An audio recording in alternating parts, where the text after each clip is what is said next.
नमस्कार मंडळी, क्रिशवीज व्लॉग या आपल्या चॅनलमध्ये आपणा सर्वांचं अगदी मनापासून स्वागत आहे. जर तुम्हाला असं वाटत असेल की तुमच्या नसा पूर्वीसारख्या मजबूत राहिलेल्या नाहीत, त्या कमकुवत झाल्या आहेत किंवा तुम्हाला सतत सौम्य वेदना, जडपणा आणि विचित्र दाब जर जाणवत असेल तर या लक्षणांकडे दुर्लक्ष करू नका. जर नसांमध्ये अडथळा आल्यामुळे रक्तप्रवाह योग्य प्रकारे होत नसेल किंवा तुम्हाला सायटिकासारखा आजार असेल ज्यामुळे कमरेपासून पायांपर्यंत तीव्र टोचल्यासारखी वेदना होते आणि कधीकधी ही स्थिती इतकी गंभीर होते की नीट उभं राहणं देखील कठीण होऊन बसतं, तर तुम्ही सावध व्हायला हवं. जर तुम्हाला बसलेल्या स्थितीतून उठायला, खुर्चीवरून उठायला किंवा अंथरुणातून बाहेर पडायला त्रास होत असेल किंवा तुमचं शरीर सतत थकलेलं आणि जड वाटत असेल किंवा पायऱ्या चढताना किंवा उतरताना तुमच्या गुडघ्यांवरती ताण येत असेल आणि पायांमध्ये जडपणा जाणवत असेल किंवा चालताना तुमच्या पायांमध्ये अचानक ताठरपणा जाणवत असेल तर ही नसांच्या कमकुवतपणाची लक्षणे असू शकतात. हा व्हिडिओ शेवटपर्यंत नक्की बघा, कारण आज मी एक सोपा घरगुती प्रभावी उपाय सांगणार आहे जो या समस्या कमी करण्यास आणि तुम्हाला आराम मिळवून देण्यास मदत करू शकतो. मी सोप्या भाषेमध्ये हे देखील समजावून सांगणार आहे की नसा कमकुवत का होतात, यासाठी कोणत्या सवयी जबाबदार आहेत आणि कोणत्याही चाचण्यांशिवाय तुम्ही त्याची सुरुवातीची लक्षणे कशी ओळखू शकता. पुढे जाण्यापूर्वी तुम्ही हा व्हिडिओ नक्की कुठून बघत आहात हे मला कमेंट बॉक्समध्ये नक्की कळवा. मंडळी, आपल्या शरीरातील मज्जासंस्था ही एक महत्त्वाची यंत्रणा आहे जी शरीरातील प्रत्येक कार्यावरती नियंत्रण ठेवते. मेंदूतून येणारे संदेश तिच्यामार्फत शरीराच्या विविध भागांपर्यंत पोहोचतात, ज्यामुळे सर्व अवयवांचं योग्य कार्य सुनिश्चित होतं आणि रक्ताभिसरण संतुलित राहतं. तथापि जेव्हा नसा कमकुवत होतात, सुजतात किंवा बंद होतात तेव्हा विविध समस्या उद्भवू लागतात. संसर्ग, स्ट्रोकचा धोका, मधुमेह, संधिवात किंवा मग ट्यूमर यासारख्या दीर्घकालीन आजार या सर्वांचा नसांवरती परिणाम होऊ शकतो. त्यांचे परिणाम संपूर्ण शरीरावरती हळूहळू पसरत असतात, ज्यामुळे अनेकदा डोक्यामध्ये सतत जडपणा किंवा दाब जाणवतो.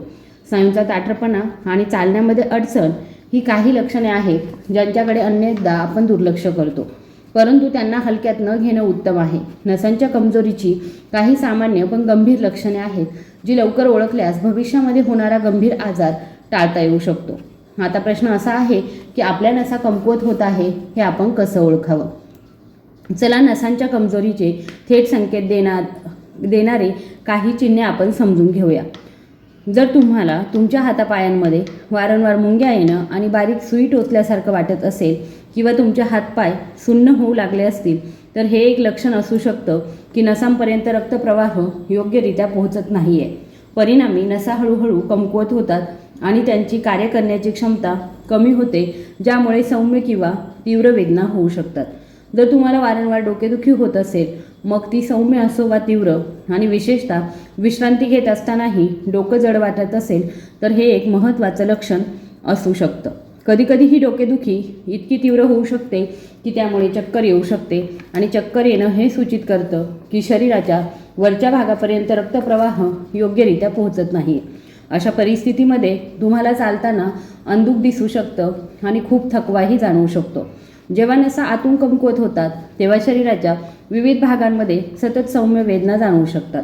रक्तदाब कमी जास्त होऊ शकतो, स्मरणशक्तीवरती परिणाम होऊ शकतो आणि झोपेमध्ये अडथळा येऊ शकतो. ॲनिमिया होऊ शकतो आणि हृदयाचे ठोके नेहमीपेक्षा जास्त वेगाने पडत असल्याचं जाणवू शकतं.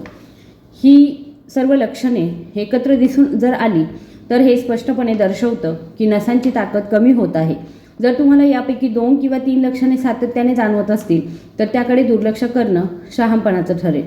सर्वप्रथम एका अनुभवी डॉक्टरांचा सल्ला घेणं हे महत्त्वाचं आहे. या व्यतिरिक्त मी आता जो घरगुती उपाय सांगणार आहे तो अवलंबला जाऊ शकतो, कारण तो योग्यरित्या केल्यास शरीराला आधार देण्यास मदत करू शकतो. जर तुम्ही आधीच औषधे घेत असाल तर काळजी करण्याची गरज नाही. हा उपाय तुमच्या औषधांसोबत घेतला जाऊ शकतो, ज्यामुळे त्वरित आराम मिळतो. नसा हळूहळू मजबूत होतात, रक्तप्रवाह सुधारतो आणि तुम्हाला जाणवत असलेली कोणतीही सततची वेदना किंवा ताण देखील कमी होऊ लागतो. आता हा सोपा आणि घरगुती प्रभावी उपाय कसा तयार करायचा ते शिकूया. या उपायासाठी आपल्याला आवश्यक असलेला पहिला घटक आहे ते म्हणजे काळी वेलची. हा एक सुगंधी मसाला आहे जो बहुतेक स्वयंपाकघरामध्ये सहज उपलब्ध असतो. काळी वेलची केवळ अन्नाची चव आणि सुगंधच वाढवत नाही तर विविध अंतर्गत आरोग्य समस्यांसाठीही उपयुक्त मानली जाते. आयुर्वेदामध्ये तिचा औषध म्हणूनही वापर केला जातो आणि ती कोणत्याही किराणा दुकानामध्ये किंवा आयुर्वेदिक दुकानामध्ये सहज उपलब्ध असते. काळ्या वेलचीचा एक विशेष गुणधर्म म्हणजे ती रक्तवाहिन्यांमधील अडथळे हळूहळू कमी करण्यासही मदत करू शकते. असं मानलं जातं की ती नसा मजबूत करते, रक्त शुद्ध करते, रक्तदाब संतुलित ठेवते, यकृताचं आरोग्य राखते आणि गॅस, अपचन आणि आम्लपित्त यांसारख्या पचनाच्या समस्यांमध्ये मदत करते. या पाककृतीमध्ये मी फक्त एका व्यक्तीसाठी लागणारं साहित्य वापरत आहे, त्यामुळे एकच सर्विंग हे पुरेसं आहे. एक मोठी वेलची पुरेशी आहे. वेलची खूप मोठी असल्यास अर्धी वेलचीसुद्धा तुम्ही घेऊ शकता. आता दुसरा जो घटक आहे तो म्हणजे लवंग. लवंग हा एक लहान मसाला आहे, पण त्याचे गुणधर्म खूप प्रभावी मानले जातात. ते रक्तवाहिन्या स्वच्छ करण्यास, रक्ताभिसरण सुधारण्यास आणि नसा मजबूत करण्यास मदत करतात. दातदुखी, हिरड्यांना आलेली सूज, सांधेदुखी, सर्दी आणि कफ यांसारख्या समस्यांसाठी सुद्धा त्यांचा वापर केला जातो.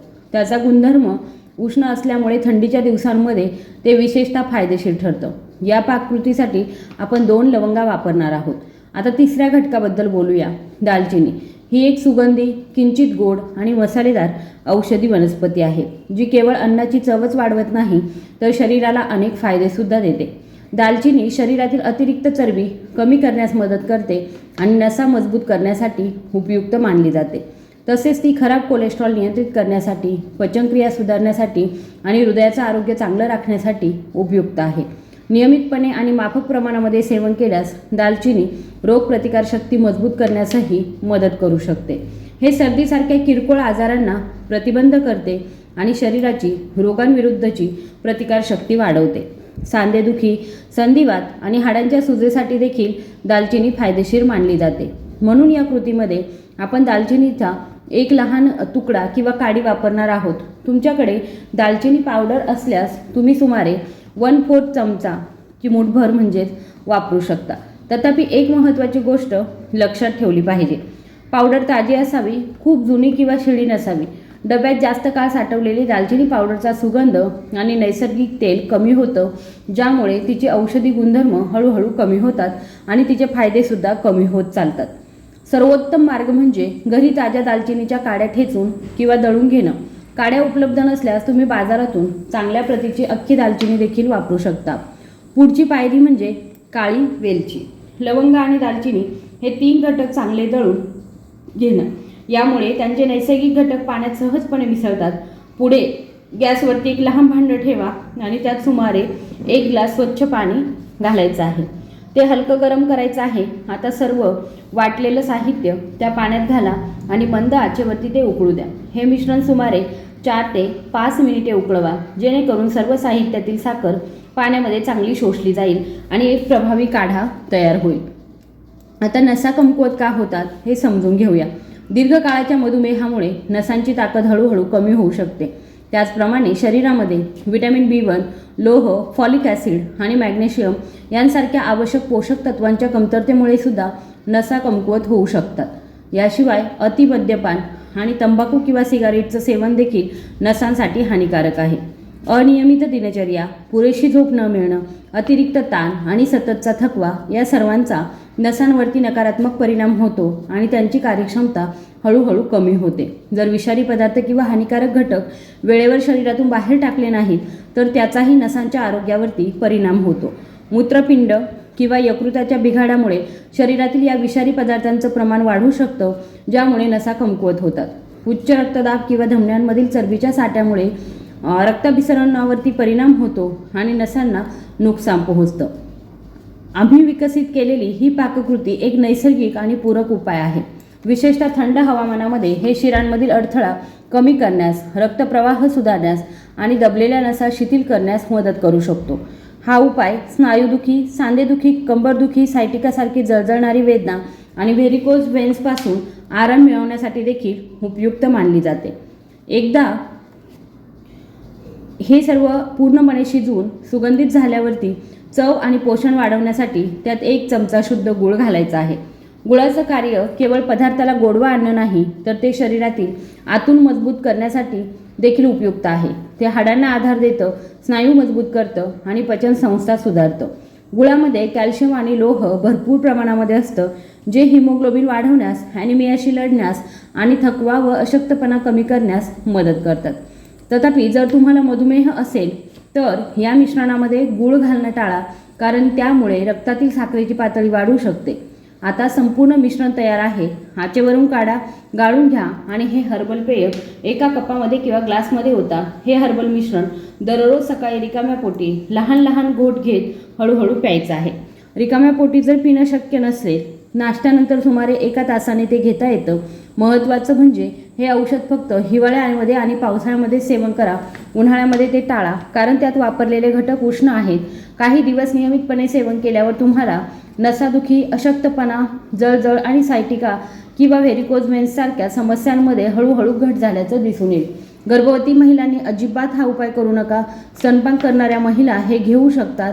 तरीही सावधगिरी बाळगणं फार महत्त्वाचं आहे.